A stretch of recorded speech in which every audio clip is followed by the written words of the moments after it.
isu yang diwar-warkan sekarang yang sangat diperkatakan tentang berkaitan dengan usaha pihak-pihak tertentu untuk mengintip rumah Tan Sri Musa Aman yang berikutan adanya desas-desus bahawa adanya YB daripada kerajaan gabungan parti-parti di dalam kerajaan Sabah hari ini, Warisan APCO DAP PKR, yang desas-desus kabar angin yang mengatakan mereka akan melompat untuk menyokong Musa Aman untuk kembali menjadi Ketua Menteri di Sabah. Dan akibat dari itu, kejadian yang mengejutkan kita adalah rumah Tan Sri Musa Aman dipantau dengan menggunakan drone. Ini adalah benda-benda yang rasanya memang mengejutkan semua orang, kerana tindakan-tindakan seperti ini nampaknya seolah-olah satu benda yang begitu terdesak untuk mengetahui siapakah orang-orang yang hadir ke rumah Musa, dan juga adakah YB warisan yang dikatakan akan melakukan satu penghijraan itu benar-benar berlaku.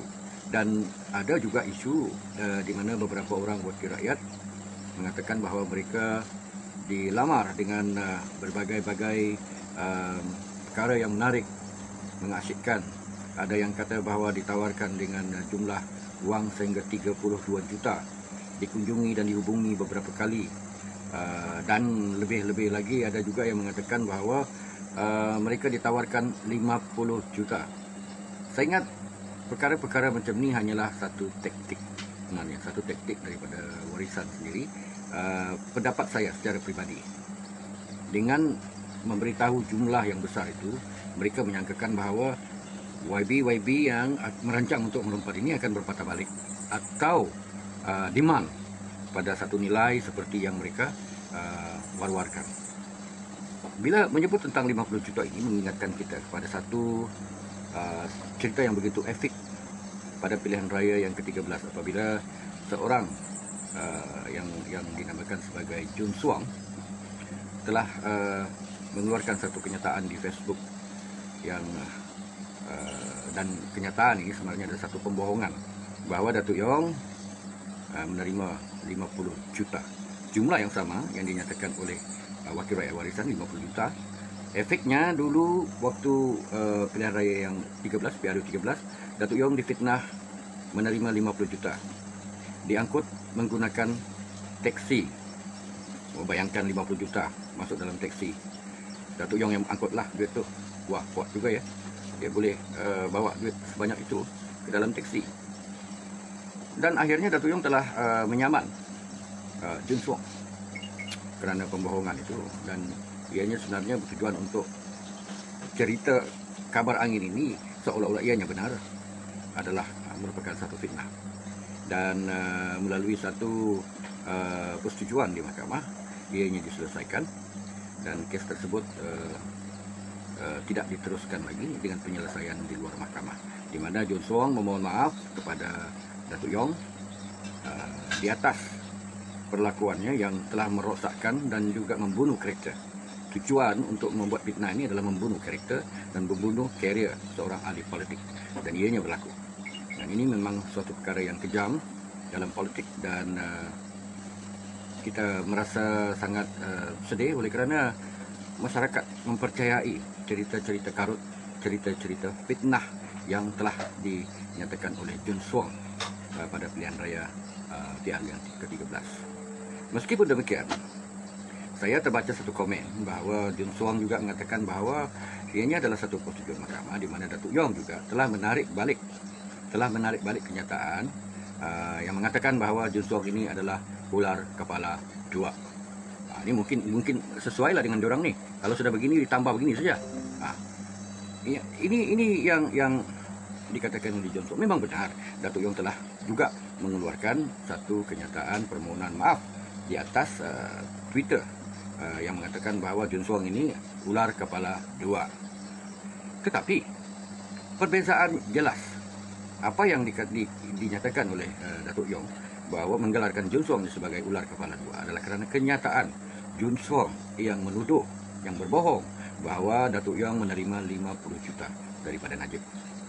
Nampak tak perbezaannya? Satu, Jun Suang memohon maaf secara terbuka yang dikeluarkan di Facebook dan juga di surat kabar bahawa Datuk Yong telah menerima rasuah sebanyak 50 juta. Satu, pembohongan.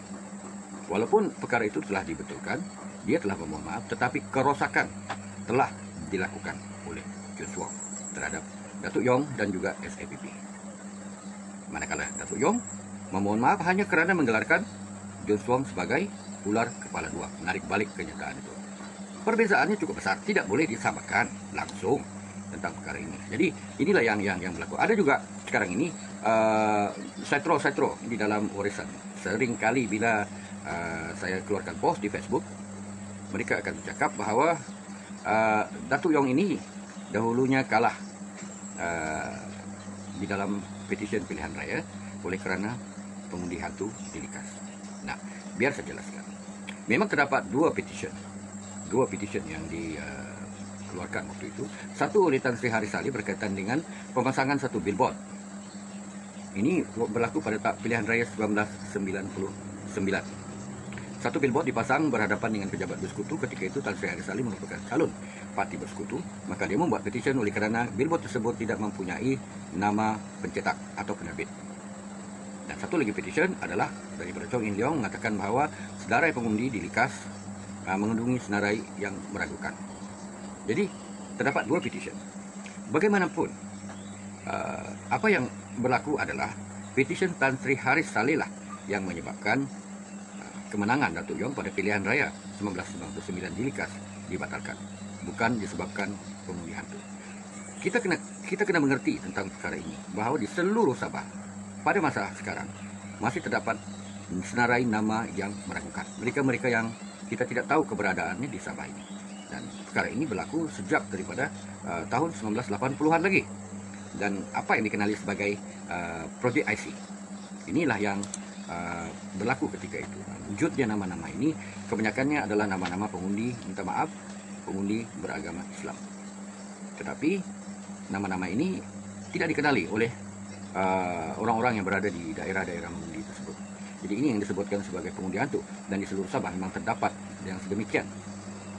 Apabila selepas Datuk Yong diputuskan oleh mahkamah bahawa kemenangan beliau telah dibatalkan dan satu pilihan raya kecil telah diadakan pada tahun 2001, dan pada pilihan raya kecil, sebelum pilihan raya kecil itu diadakan, ada juga orang yang membuat petisi agar meminta agar pilihan raya kecil itu ditangguhkan oleh kerana terdapat senarai nama yang meragukan. Bagaimanapun, menurut apa yang saya telah kaji, bahawa mahkamah memutuskan bahawa ianya tidak berbangkit dan pilihan raya tersebut tidak boleh ditunda hanya kerana sebab-sebab yang demikian. Jadi itu membuktikan bahawa petisi pilihan raya tersebut adalah berkaitan dengan billboard, bukan berkaitan dengan senarai daftar pengundi yang meragukan ataupun disebut sebagai pengundi hantu. So ini yang cuba dimain-mainkan oleh setro dari pihak warisan, tidak tahu dari mana lagi, yang mengatakan bahawa Datuk Yong telah pun ditarik balik kemenangan pada tahun 1999 kerana pengundi hantu. Totally wrong. So itu yang berlaku. Jadi semalam juga kita melihat dalam siaran media nasional, Datuk Seri Najib, bosku telah pun disabitkan dengan 7 kesalahan, dia pasti bersalah dalam kes melibatkan SRC. Dan kita tidak boleh bercakap lebih tentang perkara ini.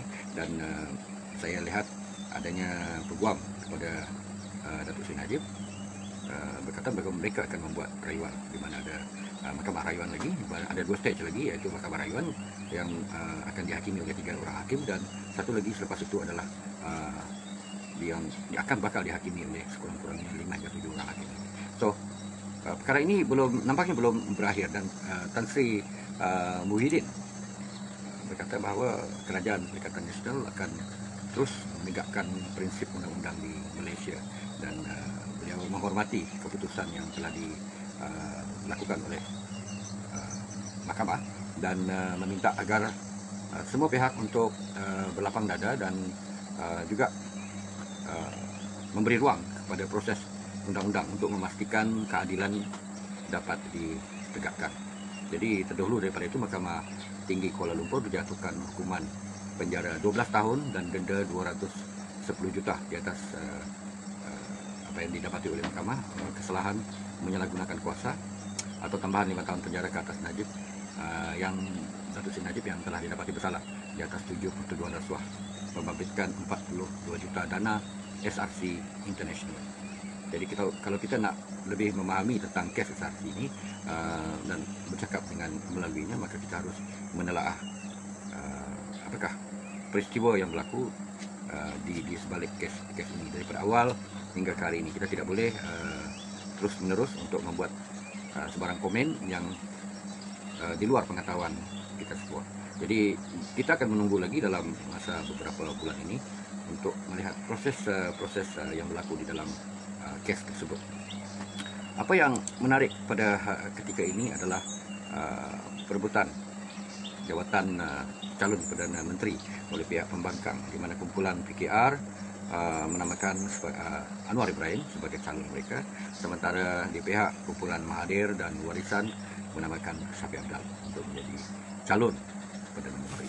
Jadi pendapat saya secara pribadi, jika kumpulan Mahathir dan juga Warisan mendengar perkara ini, saya ingin memaklumkan, berhentilah daripada berangan-angan, berhentilah daripada buat lawak jenaka, berhentilah daripada bermain politik, berhentilah daripada mengimpikan jawatan Perdana Menteri. Di Sabah sendiri pun menjadi Ketua Menteri selama 2 tahun ini, saya belum nampak apa-apa pembangunan yang dilakukan oleh kerajaan selain daripada membuat pengumuman, merasmikan program-program yang sebelum ini telah pun diluluskan oleh kerajaan yang lepas.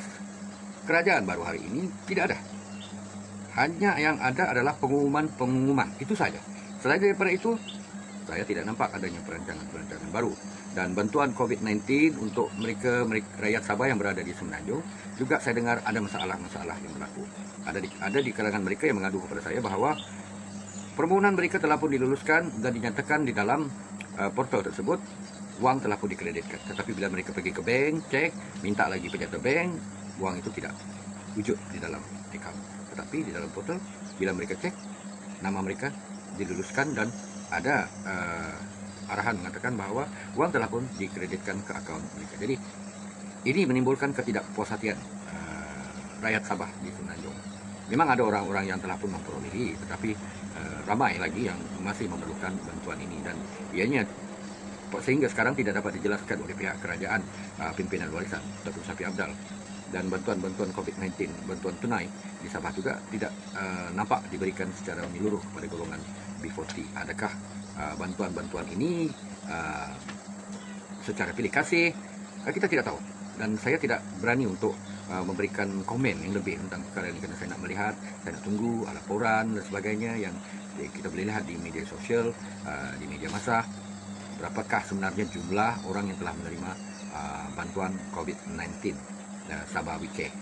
Yang kita nampak hanyalah pengumuman projek 200 juta, kemudian berlaku pula mengikut ubu balik, dan sekarang kes telah pun didakwa disebut di mahkamah oleh SPRM dan siasatan berkaitan dengan 1.5 bilion projek-projek di bawah Kementerian Pembangunan Infrastruktur, di bawah menterinya Datuk Peter Tony, juga sedang melalui proses undang-undang. Dan ini adalah antara perkara-perkara yang bakal berlaku dalam senario politik Sabah dan Malaysia secara berterusan. Dan memang ada benda-benda yang menarik, ada benda-benda yang kita tak puas hati, ada benda-benda yang meragukan kita dan menyebabkan lebih banyak persoalan bakal timbul. Dan kita berharap semua rakyat Sabah agar memastikan untuk menjaga diri masing-masing, oleh kerana kita belum lagi berjaya mengatasi COVID-19 sepenuhnya, di mana virus ini masih menjadi satu bahaya yang kita perlu sentiasa berhati-hati dan berjaga-jaga. Stay safe. Assalamualaikum. Salam sejahtera. Jumpa lagi. Bye.